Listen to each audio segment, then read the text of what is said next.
지난달 익산 북부권에 내린 폭우로 출하를 앞둔 수박과 멜론 등이 큰 피해를 입었다는 소식 전해드렸습니다. 농어촌공사가 수문을 개방하지 않아 피해를 키웠다는 주장이 제기되고 있는데요. 이 한 해 농사를 망친 농민들은 농성을 하며 대책을 촉구하고 있습니다.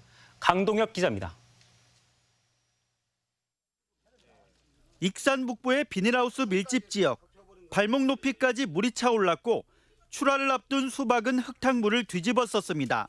지난 28일부터 이틀간 내린 200mm가 넘는 비에 잠겨버렸기 때문입니다. 다시 찾은 침수 피해 현장, 하우스 안의 수박은 썩어 문드러져 있고 농로 옆에는 수해를 입은 멜론이 말라가고 있습니다. 익산 용동면 일대 비닐하우스 410여 동, 27만여 제곱미터의 농작물이 피해를 입었다며 대책을 호소합니다. 심정이 막 짠하죠. 그리고 막 자식 기르는 것 같이 그렇게 마음이 이렇게 들더라고요. 그래가지고 눈물도 났어요. 농민들은 머리띠를 두르고 농어촌 공사를 상대로 농성에 나섰습니다.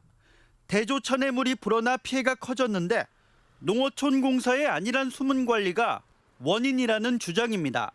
기존 배수장 외에도 용성 3년 수문을 통해 하류 지역을 지나는 화산 배수장으로 빗물을 빼낼 수 있었지만 적극적인 조치가 없었다는 겁니다. 전화를 해서 이 삼륜문을 제발 열어둘라. 이 배수로가 2개 있는데 같이 분산시켜가지고 이쪽으로 좀 물 좀 빼둘라고 사정사정했습니다. 저 죽겠다고. 특히 과거에도 침수 피해를 경험한 적이 있어 연초부터 수문 개방 관련 논의를 했음에도 불구하고 공사가 외면했고 사전 수위 조절도 제대로 이루어지지 않았다고 목소리를 높였습니다. 당시 기상 상황은 어땠을까?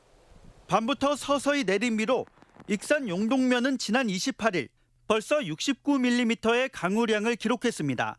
다음 날 비는 더욱 거세져 시간당 최대 30mm에 가까운 장대비가 쏟아지며 새벽 6시 전에 이미 1 강우량이 100mm를 넘어섰습니다. 새벽 1시에 호우주의보가 발효됐고 이후 호우경보로 격상될 정도로 누가 봐도 특단의 대책이 필요한 상황이었습니다. 지금까지도 어떤 협의나 어떤 피해 보상 문제나 그리고 책임 문제나 이런 것들에 대해서 단 한 발도 진전을 하고 있지 못한 상황에 지금 처해 있습니다. 반면 농어촌 공사는 비상근무에 돌입해 대응에는 문제가 없었다는 입장입니다.